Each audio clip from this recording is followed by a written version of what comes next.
Hello and welcome to the Tennessee Informer. Thank you all for joining us tonight. The 50th anniversary of the end of the Vietnam War was just a few weeks ago on April 30th. Most veterans of that war served one 13-month tour. Some did a second tour, while only a few did a third tour. Our guest tonight, Sergeant First Class retired Art Gehard, served 4 tours of duty and received 4 Purple Hearts in the process. He joins us today, as well as our other special guest, Lieutenant Colonel retired Fred Shaw, who is responsible for coordinating this show today. Fred has created a military museum, and a big part of what he does is talk to veterans about their stories. Art and Fred, thank you for being with us today. Thank you, sir. Thanks, David. Been looking forward to this, and I think it's going to be a great show, and I really appreciate it. So, 27 years, 4 tours, or 3 in a whatever you want to call it. Yeah. Let's talk about when you first came in, where you're from and when you came in, and let's just go through whatever you are comfortable talking about. Well, I joined the Army in 1957 when I was 17 years old and wound up going to Europe. I'm from Ira, New York originally. That's a town up near Lake Placid, New York. They don't have alligators either. But they do have cold weather. A lot of cold weather, yeah. So you were ready for Germany when you got there then? Oh yeah, I got a photograph of my father and my grandfather on the day I was born on the roof, shoveling 4 feet of snow off the roof. Wow. So it gets cold up there. And I didn't mind the cold in Germany. It wasn't that bad. Right. So when you got to Germany, where did they send you first? The first place I went, I was in the infantry and I wound up going to 25th Signal Battalion. That wasn't a good fit. No, that was in Karlsruhe, Germany. And then they sent me up to attach me with the unit up to 8th Infantry in Mannheim. Oh, okay. And then Mannheim was a nice trip, though. That was nice. We wound up going to Berlin. Oh, okay. They put us on trucks and drove us to Berlin in August of 1961. There was something going on in 61, wasn't there? Yeah, they were building the Berlin Wall. Okay. And then I watched that wall go up. Oh, so you were some of those troops that stayed there during that whole time period? Yes, sir. We stayed there. And wow. I watched the Berlin Wall go up. I also watched the Berlin Wall come down. Yeah, you were there in '89 when it went back down. I went on leave to Berlin in September, October of 1989, and I watched it come down. Wow. There's not too many people that can say that, that they were there on the ground. And I got a 5-pound chunk of it. Yes, he does. At home. But many years later. Yeah. And so after that, you did a total of 27 years. Were there any breaks in service, or was that all straight? Oh, I had a break in service from 62 to 64. Okay. I got out of the Army and went to work for Bell Telephone, and they went on strike, and I said, I ain't going on strike, and joined the Army, but back on active duty. Yeah. And they sent me to Fort Bragg, North Carolina for a refresher course. And then they sent me down to Fort Benning, Georgia for Air Mobile. So you were in the first Air Mobile unit? First unit ever trained with Air Mobile with Huey helicopters. Wow. I mean, it was. Then they told us we were 1st Battalion, 7th Cavalry. Colonel Moore's group. Yes, sir. And then they sent us to Southeast Asia, Vietnam. And that's whole nother story and trip. And well, let me ask you this before we get to that. How long was the training process before they said, okay, you guys are ready to deploy? About 6 months. 6 months. Still not a whole lot of time for something that new. Well, all it is learning how to get on and off the helicopter. From your perspective, yeah. Yeah.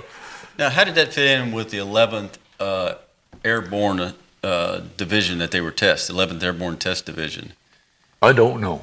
Because I think that's where it first began, and then it moved over to Georgia and started becoming the first CAV as far as air mobile. Yeah, that's where they put the troops on the aircraft. Gotcha. And it was fun. We flying around all over Georgia and then flying into Alabama. Yeah. And getting on and off helicopters. I imagine they practiced that quite a bit. Yeah, You probably got tired of doing that, didn't you? Yeah, it kind of got rough when the helicopter didn't go down onto the ground, and he's about 5 feet off the ground. You had to jump out, jump off and hit the ground. And they taught us how to spread out around the aircraft so we could protect the aircraft. Right. And I enjoyed it. It was fun. Yeah. And I understand he would have been the battalion commander. What rank were you at this time? At that time, I was a E4. E4. Okay. So I know you didn't have a whole lot of contact with the battalion commander, but what was he like from an E4's perspective at that time? Because that was Colonel Moore, right? Well, the battalion commander, Colonel Moore, cared about one thing: soldiers. Good. He was all for whatever the soldier needs, the soldier gets. He was a great commander. Oh. I had 2 great commanders. One of them was in combat. Both of them were in combat, actually. Who was the sergeant major with Hal Moore? Plumley. Plumley. That's okay. Sergeant Major Plumley. Mm-hmm. Was he the stereotypical sergeant major, or more so? More so. But my 2 commanders I had in combat that I have all the respect in the world for. And if they told me they had to go put the fires out down below, I'd be the first one down there at the gate with them. And that's Colonel Moore and Colonel Hackworth. Okay. So that was one of your other tours. Yes, sir. That was 9th Infantry. Right. Yeah. Like I said, we were talking before. I've read the book about Colonel Hackworth. And you're in that book. I didn't know that, but you said you're actually mentioned in that book. Well, one of my statements is in the book. Okay. Is it something you could say on? Oh yeah. When I went to the battalion commander, we were at Fire Base Danger, and I had to go see the commander, and I said, "Sir, you got to do something about my company commander. He's in there in the bunker counting golf balls." Wow. He had snapped. Right. It was his 3rd or 4th combat tour, and he was out of it. Wow. But his daddy was a lieutenant general. No, lieutenant. What's a 3-star general, sir? Lieutenant General. Lieutenant general. Yeah.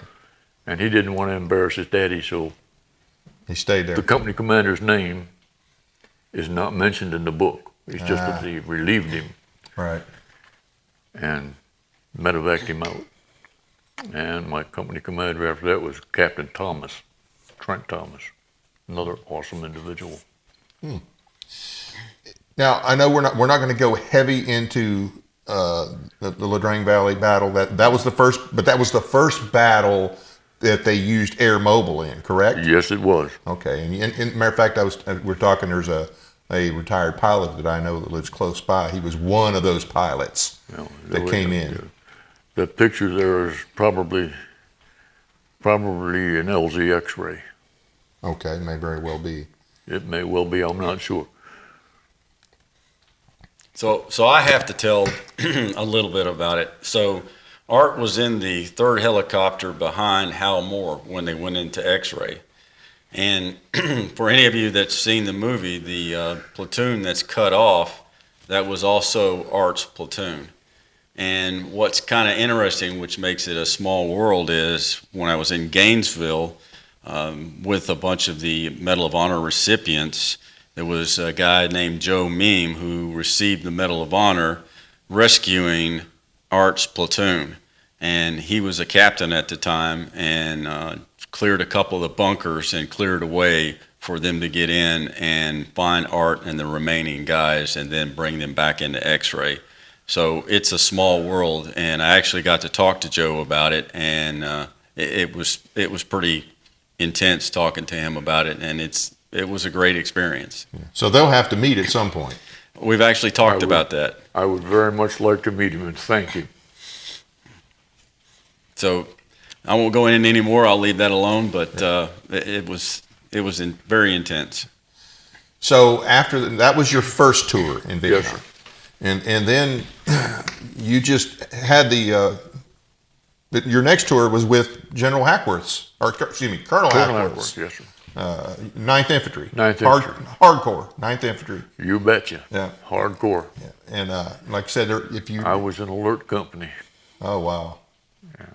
And the Long Range Recon Company. Yeah. And we went places where, well, the President of the United States said over the radio that there were no combat troops in Cambodia. He was wrong. We were there. Well, I knew that we had. I didn't know. I just assumed that our SF guys, maybe some CIA. I didn't think about alerts unit being there, but yeah, that makes sense. The whole company. We went in on tango boats down the river, and we were in Cambodia. How long were you there? Unofficially. Unofficially, about 5 days. Yeah. Unofficially, we weren't in Cambodia. No. We were just cleaning up the trail. Just cleaning up the trail. Well, it needed to. It was dirty. Yeah. Got to leave a place better than you found it, right? You bet. Well, what they called it was search and destroy. Right. If you found any kind of weapon or any ammunition, destroy the whole village. So how close were you to the Ho Chi Minh Trail running there? Oh, we were up and down it. Oh, you were all up and down it. Okay. Up and down it, trying to find those people. And then the same thing with the 23rd Infantry. I was with 5th Battalion, 46th Infantry then. That's the Americal Division, right? Americal Division, yeah. That's where I got kind of got blowed up a little bit. Yeah, you said you had 4 Purple Hearts. Do you care to? Any of them you're comfortable talking about? We'd like to hear. Well, I got shot in the leg, got shot in the arm, got blown up once, twice. The second time I got blown up was pretty bad. Yeah. And that was with 23rd Infantry, and I made the mistake of trying to do something stupid, trying to blow up a couple of bunkers. I didn't know there was a 500-pound high drag in there. Oh, wow. Rough way to find out, huh? Yeah, I threw a hand grenade in. But it went off, right? Yeah, so did that bomb. Oh, my goodness. But they medevaced me out and sent me to Japan, and when they opened me up, they found out I had malaria, 2 kinds of malaria at the same time. Good Lord. So they wouldn't let me go back into combat. Well, I'd say you'd done your time by that time. It was enough. Yeah, I agree. Yeah. Even though they tried to send you back for a 5th tour. Yeah, they tried the 5th time. I came down on orders to go the 5th time, and I went to the post commander at Fort Benning, Georgia, and said, "No, I'm not going, sir." And I got, here's Purple Hearts and here's the awards. He said, "You're not going, you're going to Germany." That's okay, I like Germany. Yeah. Wow. Can you talk about some of your other awards? If you're comfortable with them. Well, I got a Bronze Star for Valor Which tour was that? with the 9th Infantry. Okay, that's with the 9th. Yeah, we were in the rice paddies, and my guys come up. I was a headquarters platoon sergeant as a sergeant E6. No, I was sergeant E5, excuse me. And some of my soldiers kind of got shot, and they were laying out in a rice paddy, and I went out there to get them, and I didn't know it, but the place was fully mined. Oh, wow. I didn't hit any, thank God. Yeah, wow. But I brought 2 of the guys back, and then the second Bronze Star for Valor, they were the 9th Infantry. They kind of made me angry because it was an L shape like that, and we were taking machine gun fire from the bunkers, Right. old French concrete bunkers. was kind of scary. Called for direct fire, and they told us we were out of artillery range. They couldn't reach us. Oh, wow. So Lieutenant Zelenka, my FO, he called for TAC air. 2 F4 Phantoms came in. The first one he dropped and blew up a bunker. The second one came in. A little fella came out of the bunker and fired an RPG at the aircraft. Wow. The 2 guys in the aircraft ejected, and the aircraft got blown up. Oh, he actually hit it. He hit it. He blew that F4 out of the air. Oh, wow. And they made me mad. So me and 3 or 4 other guys, we ran straight toward the bunkers. We was throwing hand grenades in bunkers. So they gave me a Bronze Star. A couple of soldiers with me both got Silver Stars. Ugly but effective, huh? You betcha. And take care. You got to take care of the troops. You can't let the troops get hurt. That's right. Now, I don't know if I know we talked about this before, and hopefully I'm not. You said that both Hal Moore and Colonel Hackworth, they were all about taking care of the troops. Yes, sir. They sure were. Well, when I was in training with Colonel Moore, we were at Fort Benning, and we had a road march, and he relieved the lieutenant, one platoon leader, for treating his soldiers bad. He relieved him. I don't want you to do it. Relieved him right there out in the woods, out in the field. Because he told the soldiers, you can't sit down, you can't take your boots off, you can't do this, you can't do that. You don't need that, you can do it when you get back. Evidently the colonel heard him and relieved him right then and there. On the spot. Take care of the soldiers. Wow. But Colonel Moore was awesome. Colonel Hackworth was awesome. Colonel Hackworth come right out in the middle of... I'll never forget the day I met Colonel Hackworth. We were on a patrol around the division base camp. And we had taken some fire. Nobody got hurt or nothing. They were shooting at us at Dogtown, and I'm sitting down in a little ditch shooting back.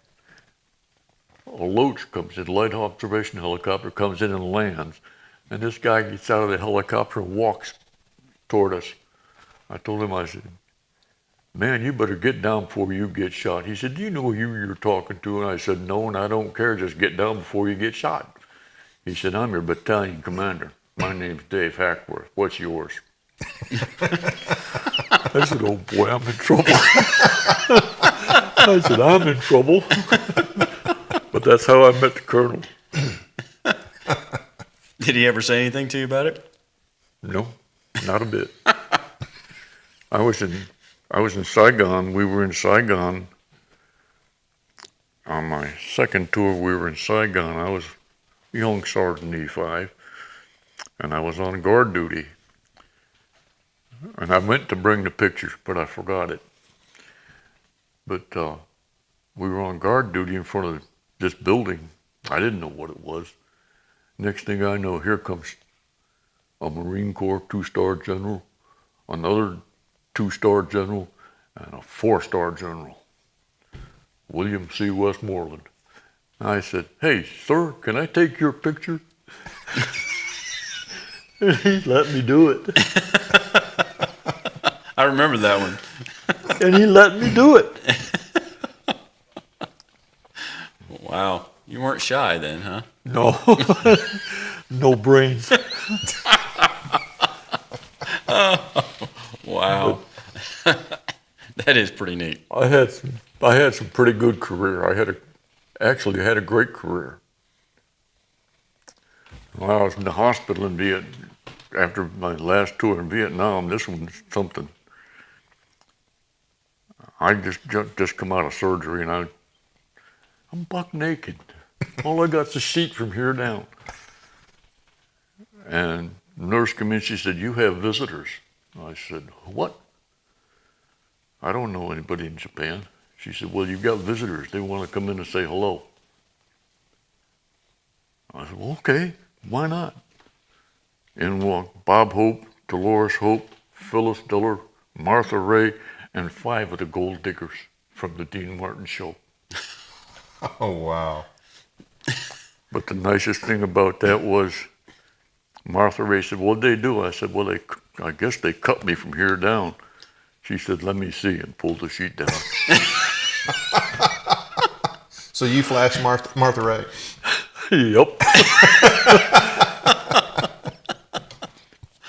But the greatest thing about that was they took pictures and sent Bob Hope had pictures taken, right. Sent them to my mom and dad.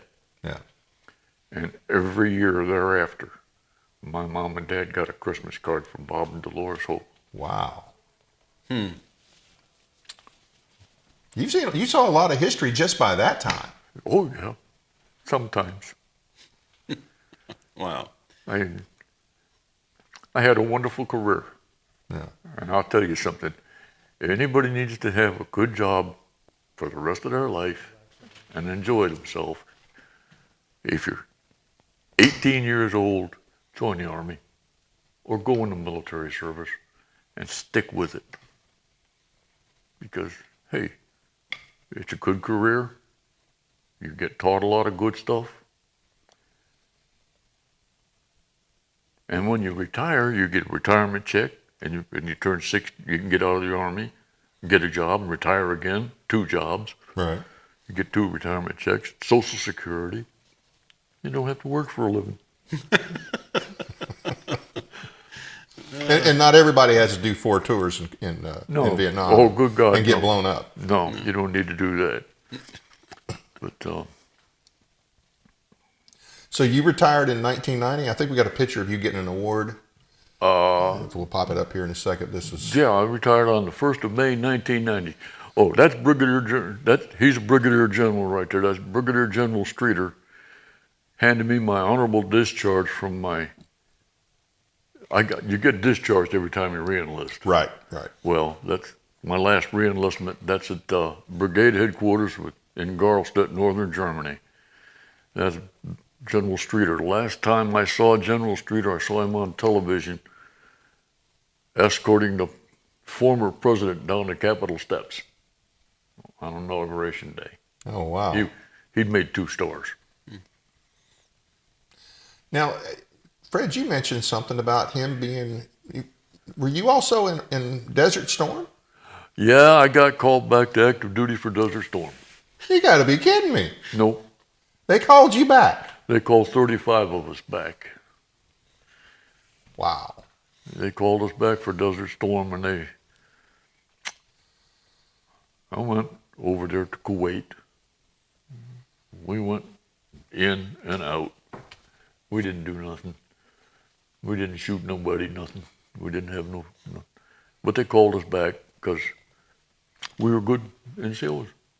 Yeah. They needed good combat veterans. Right. And I remember early on in Iraq, I ran in, matter of fact, second tour, I ran into a guy who had come back in, and he'd been a tunnel rat during Vietnam. And then there was this other guy in OIF-1, he came back in, actually, that may have been OIF, the second OIF as well. He'd been a pilot. And I mean, he was my age then. Mm-hmm. So. But I'd do it again tomorrow if they'd let me. If they needed me, I'm only 85. I'm still a young That's fella. young. Yeah. I'm still a young fella. Yeah, well, you could probably outdo some of them. But you didn't stay very long in Desert Storm. No, just about 3 months, and that was it. But you didn't leave. No, they just said, okay, we don't need you no more. And they let me go, let me retire again. But that's all right. I think there's 35 or 40 of us that have the second award in the National Defense Service Ribbon. Really? Yep. Wow. Now, Fred, you were telling me about, I guess you met a very high-profile politician at a PX somewhere who wasn't supposed to be there?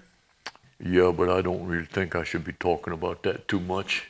Oh, okay. All right, that's fine. I threw this high-profile politician out of the base exchange at Dover Air Force Base because he was trying to buy liquor and tobacco without an ID card, and I told him he had to leave. And he didn't want to leave, so I had him escorted out of the PX and escorted off Dover Air Force Base. And how long ago was this? Oh, that was back just before 9/11. Before 9/11. Just before 9/11. And Fred shared me the name, so I won't give the name, but I'll just say this. He was high profile. He was high profile, and everybody would love to know that this guy was thrown out of somewhere because he's still around, still messing things up. Yep. And I don't want to say it because... I got you. I got you. But you still threw him out. You better believe it.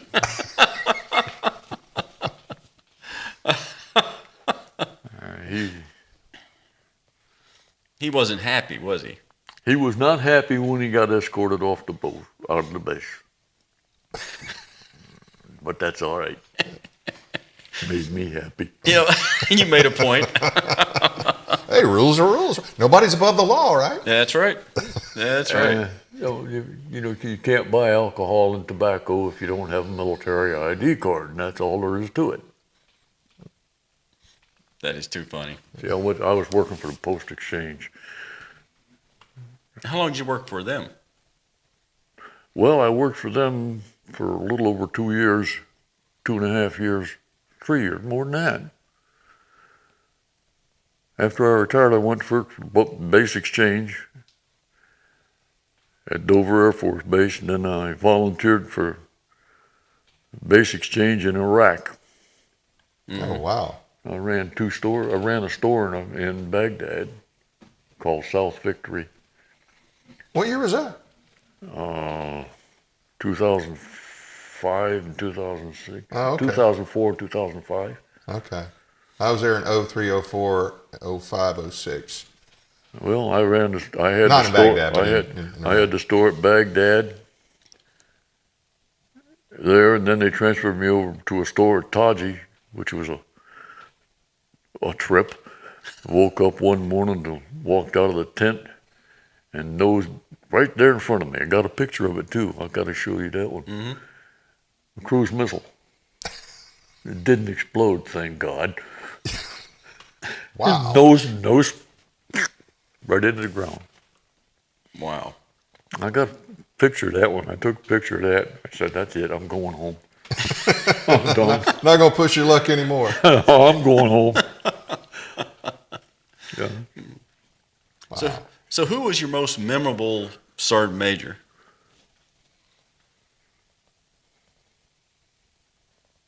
Plumley. Plumley? Command Sergeant Major Plumley. He was a good sergeant major. Mm-hmm. He knew what he was doing, and I believe during World War II he'd been with the 82nd Airborne, I believe. I thought he was in World War II. Yeah. And he went up from the private all the way up through, like Colonel Hackworth now. Colonel Hackworth Started out enlisted. He started out as a private. Yep. He tried to go in World War II, but he was too young. They caught on and wouldn't let him go. They wouldn't let him. But the best, I hate to say this, I know you're retired Lieutenant Colonel. Go ahead. But I always found my best platoon leaders were those that had been through ROTC or been privates. Well, thank you. I'm ROTC, so I appreciate that, Mr. Art. I had an incident in Germany. My company commander called us platoon sergeants. I was a platoon sergeant. He called the platoon sergeants down. He said, we got 3 new lieutenants. I want you to take your pick. This was in Garlstedt, northern Germany. And I looked at one lieutenant. I said, sir, where'd you get your bars? West Point. Sir, where'd you get yours? Oh, I got mine at West Point. I said, where'd you get yours? I got mine at Syracuse University, ROTC. I said, you're my platoon leader. In front of all of them? Yep. Wow. They asked me why. I said, because he knows what it's like to be a private. That lieutenant's name was Lieutenant Watt. Outstanding platoon leader. Okay, now that's the first time I've ever heard a company commander telling a platoon sergeant to pick your lieutenants. Well, they do tell you to train them. They do expect you to train them. Yeah, but not ever pick them. Yeah. Lieutenant Watt followed me around like a puppy dog. Wow. Was he afraid to do anything without talking to you first? Pretty much. He asked me when we were done, he says, "What do I do now?" I said, "Lieutenant, that's your desk right there." He said, "What do I do?" I said, "Sit behind your desk and don't do nothing." "Well, I want to look at platoon." I said, "Platoon doesn't belong to you. Platoon's mine. We're in garrison. The platoon belongs to me. We go out the gate.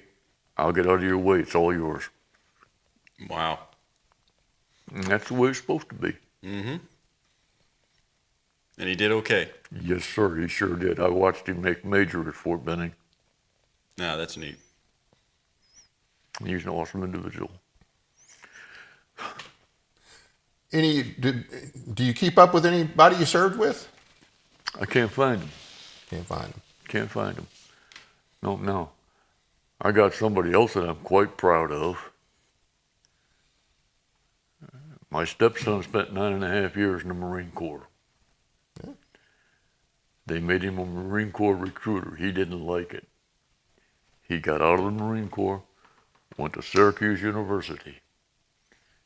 ROTC, he retired from the Army as a major. 25 years later. I'm proud of him. Should be. My son served in Desert Storm. He was in and around all those burn pits, and it took his life. He died of cancer from them burn pits.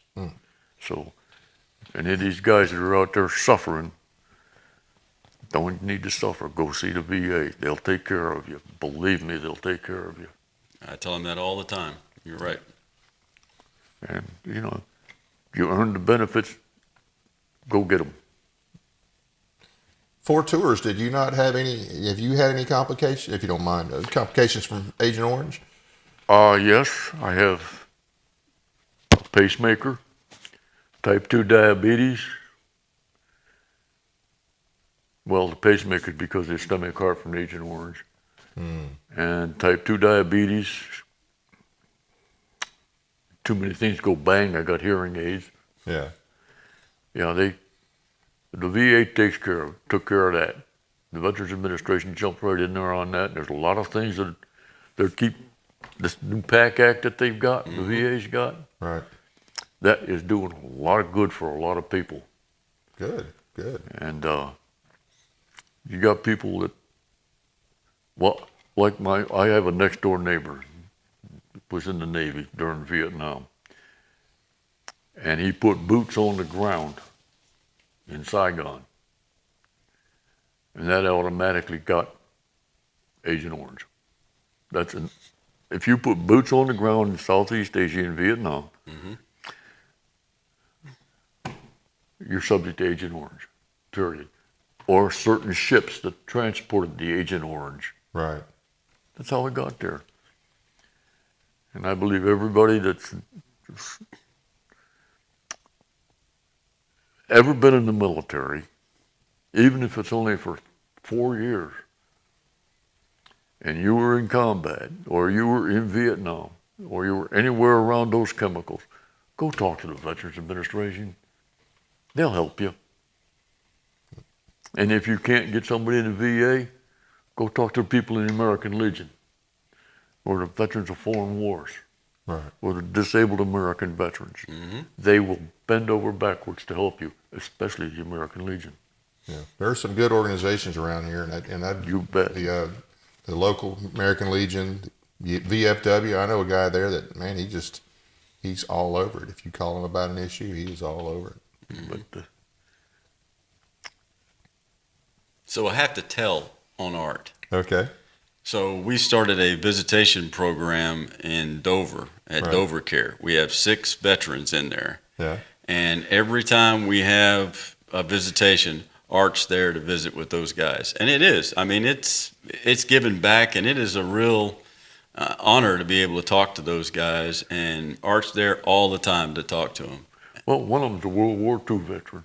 Wow, I didn't know we had any left in the county. Yeah. Yep, National Guard in the 40s, Brad Wallace. Wow. He's 93, I think. 93 years old. Mm-hmm. And he's just as sharp as a tack. He is funny. Oh, yeah, he is funny. he's sharp as a tack, though. Yeah. But it's a great program, and like I said, Art's there all the time doing it. And like I said, you get something back. It makes me feel better. Yeah, that's what I was going to say. You get something back. It makes me feel good. Yeah.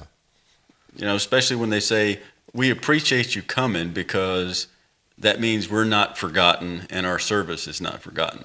Right. And it's great. And like I said, Art's there all the time. When do you do it once a month? We do it twice a month. Twice a month. We'll do the next one on the 22nd at 13:30. And then Billy Clark, who's our program manager for it, he'll meet with Cindy and the people there and set up a couple of days every month. But we have other guys that go there more than that. We actually have 2 guys that are coming with their service dogs, and everybody is looking forward to them, not just the veterans. So, you know, it's a way to make an impact. It's the smallest things that make the greatest impact. And sometimes you don't even know that you're doing it. But we can see it every time we go down there. Those guys are always, I mean, just bending over backwards to come talk to us and see us. Good. So and you, like you said, you get a lot out of it as well. So yes, sir, sure do. You bet. One of the guys in there collects baseball cards. Yeah.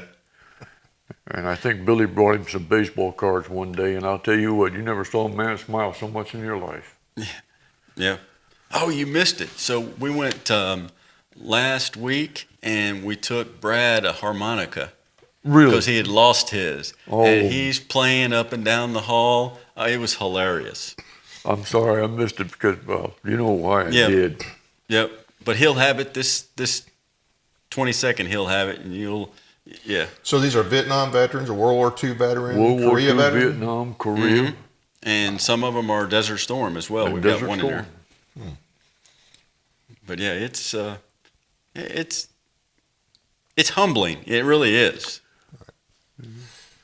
Let's talk a little bit, because, like I said, he had a lot to do with getting you on here, and I'm going to tell the story how that happened. I came by his on-site museum there by his house or his shop, and we were talking, and I've had him on a couple of times, and we've shared some other veteran stories, but you're the first veteran to actually come on. Some of them just weren't comfortable coming on, whatever reason, and he would tell the stories, and I said.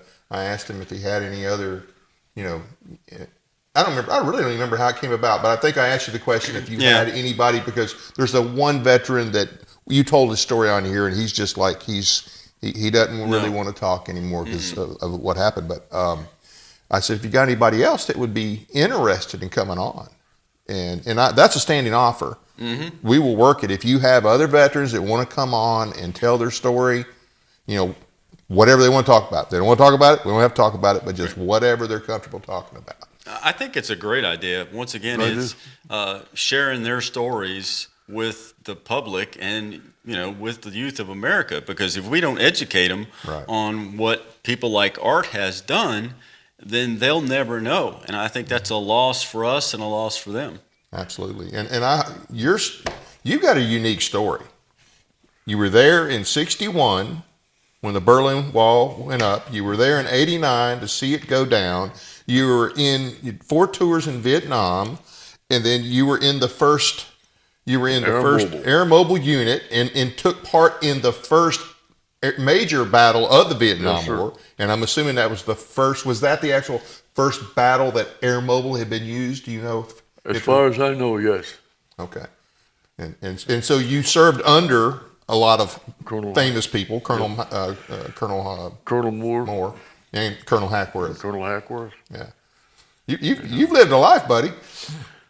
I've met a lot of good people, and a lot of people that scared me half to death. Well, there's actually only two people that scared me half to death. Okay. When I was working at my PX in Baghdad, we ate lunch in Saddam Hussein's old palace. Right. And I was walking in to go eat my lunch, and here come a bunch of MPs with a guy in the middle.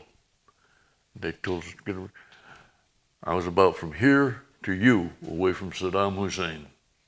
Oh, wow. That man scared me. He's nuts. He was crazy. But I was a civilian employee. Right. But met a lot of wonderful people, though. Who was the other one that scared you? Vladimir Putin. You met Putin? Gehard po-ruski. Huh? Do you speak Russian? No. Vodka. It's about the only thing I can say in Russian. Yeah, he hasn't told you about the Russian experience. No. No. No. Well, we got time. I can't. Okay. Okay. I'm not supposed to. Okay. All right. That's fine. That's fine. I don't want to get you in trouble. The Army sent me to Presidio, California to learn to read, write, and speak Russian. Wow. And I enjoyed it. And you were good at it. Yeah, Gehard po-ruski. Yes, I speak Russian. I've forgotten a lot of it, though. Oh, if you don't use it, you do. Right. Right. But Russian vodka is that color right there. Really? Yes. I did not know that. It's light tan and 100 proof. And the Russians love drinking vodka. It's like water to them. It's like Germans and beer. Mm-hmm. Yeah. Germans and beer, yeah. I met a Russian detachment in Bosnia-Herzegovina, and by 9 o'clock, they were already drinking vodka. Oh, yeah. And they wanted us to drink vodka. And I'm like, 9 o'clock in the morning? I'm like, oh, yeah, we've already been drinking. I have pictures. People don't realize it, but I have pictures just after Desert Storm. I got pictures of Russian soldiers in my PX. Really? Yes. We had Russian Special Forces troops working with the American troops in Iraq. Spetsnaz. Wow. Spetsnaz. They were there. And in fact, they walked in my PX one day and they were talking Russian and just walking around looking at stuff. So I walked up and said, "Здравствуйте, друг мой." That's hello, my friend. And boy, they just went ape. That's all right. They spent over $800 on my PX. I didn't care. Yeah. Wow. That's pretty neat. But the best job I ever had, believe it or not, was running a PX in Baghdad. When a soldier came in the store, down in the dumps, and when he walked out smiling, I know I did my job. Mm. Morale booster, huh? You betcha. Make them feel good. That's funny because I can still remember where that PX is. South Victory. Yep. And the palace you were talking about. I remember being there and going through all that. When you said it, it was bringing back memories of being back in there. Yeah. I got pictures of that palace. Did you ever go up behind the palace, sir, and find where it's all fenced up behind there? Where they had all the parts and pieces left over from the statues and everything. Yes. Saddam's head. Yeah. Part of the concrete head. Oh yeah, and the winged like lions, the pieces all laying around in there, and it was that stuff was laying everywhere. And then you went to the big archway where the cross swords are, and all the helmets are laid out from the Iran War. Yeah. No, I remember that. Yeah. Any closing thoughts? Anything else you want to say, or other stories? No, not that I know of, except that it's been a pleasure. I've enjoyed the company and the talking. And I just hope, like the Dickens, that we never have to send American soldiers or American young men into combat again. Agree with you there. And hey, it's been great having you on. I appreciate you agreeing to come. And maybe we get you back. If you want to come back, let us know. Yes, sir. And we'll I gladly will. have you, because Yeah. I know you said you had a bunch of pictures. Yeah, I got some pictures, all kinds of pictures. My ex-wife, may she rest in peace, destroyed 90% of the stuff from Vietnam. Oh, She just destroyed all my pictures, most of them. Somewhere I've got a picture of me. It's all ragged and messed up, standing in front of the Vietnamese flag with an AK-47 in my hand. Oh, wow. The Viet Cong flag in front of my bunker. Mm-hmm. Hate to say it, but I shot the dude that was carrying it. He didn't need it anymore. He didn't need it no more. I'm used to letting it sitting there and go to waste. I shot him. Well, he pointed the weapon at me, so I shot him. That's the way that works, right? Yeah.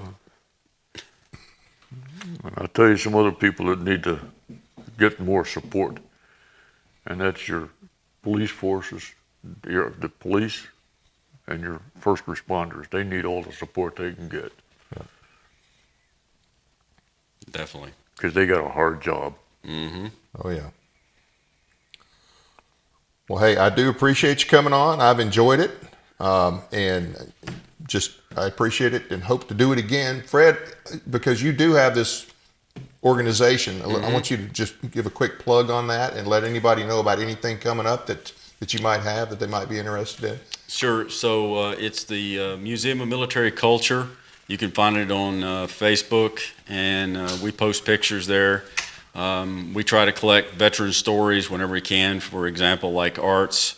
We make sure that we get equipment and we save it for history so it's not lost. For example, Art's helmet and radio that are here on the table. Go ahead.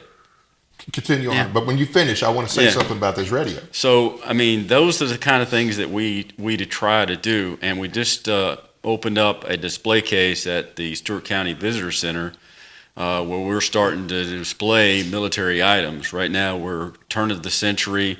We've got Zulu Wars, the Spanish-American War, and the first part of the First World War. And then we're going to rotate those out. And I'll probably do, probably at the end of May, 1st of June, I'll do a complete setup for just World War I because there's so much things there to cover and put up. But it's fun. I mean, it's saving one piece of history at a time, and that's what we need to do, and that's what we strive to do. And you focus a lot on the stories. Focus a lot of the stories. His name should be well known with everything he's done over a 27-year career. But I'm sure there's a few other Arts or similar people to Art who have great stories that we don't know about. I have another one in mind, so I got to talk to him. I think he would be somebody that would do this as well. We brought these and we got to talk about them. Right. So let's talk about the helmet first. This is Art's helmet. Now I'll tell you where I first got in trouble because I said, "Oh, hey Art, what's the air assault on the front of your helmet?" Art goes, "That's not air assault. That's air mobile."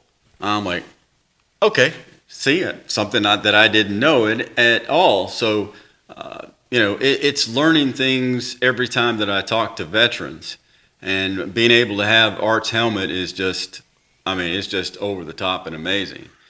And then, of course, Art said that, he was mistakenly put into the Signal Corps, and you had to carry at least one or two of those around. I carry one of them in my rucksack all the time. This is a Prick 77. If you came in the Army 70s, 80s, I don't know if They still don't had still- them in the 70s and 80s. Yeah. We still had these. This is the radio they had when I first came in the early Mm-hmm. 80s, Prick 77. Back to before we started on air today, we were talking about, or maybe it was after we started, you were talking about being able to communicate, hear you on this radio, or a similar radio, maybe it was this one. You at Fort Benning in the 60s were overhearing a battle going on in Vietnam. Yes, sir, we were. It was a Special Forces group. Special Forces team was calling for air support and everything on the radio, and we could hear it with this radio. With a Of long course, it antenna. didn't have the short antenna. It had a big whip antenna on it, but we could hear it just as clear as a bell. And I don't remember, so I think somebody said that that's what you're going to hear when you go to combat. I don't remember, maybe somebody did, I don't know, but we could hear the radio. Yep. Wow. At Fort Benning. If you remember, if any of you have seen the movie We Were Soldiers Once and Young, and that's in part of the movie, they're listening to a radio about an attack in Vietnam. And I didn't know, I've never seen the movie, and I don't think I can watch it. Understandable. Yep. Well, hey, thanks again for coming on. Thanks for all your years of service and sacrifice, and you as well, Fred. And we're going to got to move on here. I also want to thank Mrs. Gehard for being here with us today in the studio. We appreciate that. And we're going to, today's show obviously is live, but we're going to replay this on Memorial Day because this is a great show for Memorial Day. And I'll talk about that here some more in a minute. I want to thank the audience for taking the time to watch our program tonight. Please be sure to hit the like and subscribe buttons as well as the notification bell so you never miss an episode. We appreciate your support. It doesn't cost anything to subscribe, and we really need our subscribers to watch the show even if it's later. Just because you missed the show doesn't mean you can't go back and watch it, all right? It helps our numbers and it will help keep us on the air. 60% of our viewers have not subscribed yet. We have over 570 subscribers, and if they watch just 10 to 15 minutes of each show, our numbers would explode. Currently, Nashville has the highest numbers of listeners, but we also have listeners in New York, LA, Chicago, and we've got a few overseas listeners, believe it or not. So please subscribe and listen. Check out our audio podcast on iHeartRadio, Spotify, and other platforms as well. You can sign up for our weekly newsletter at our website, tninformer.com. Please find and follow us on Facebook and X. Our guest tomorrow night, May 19th, will be Joe Wolverton, joining us to talk about his new book on James Madison, titled The Miraculous Life and Legacy of James Madison. Tune in to hear an expert on the Constitution talk about the father of the Constitution. This Wednesday at 7 p.m., we'll have Representative John Rose, the only official gubernatorial candidate so far on the show. He'll tell us why he's running, and I will have some questions for him. We will try and take some questions from the chat room if possible as well. Next week, we will replay tonight's show. Don't forget, Memorial Day is to remember those in service that didn't make it home. Hope you'll join us again next week. That's it for now. Good night from Paris, Tennessee, that is.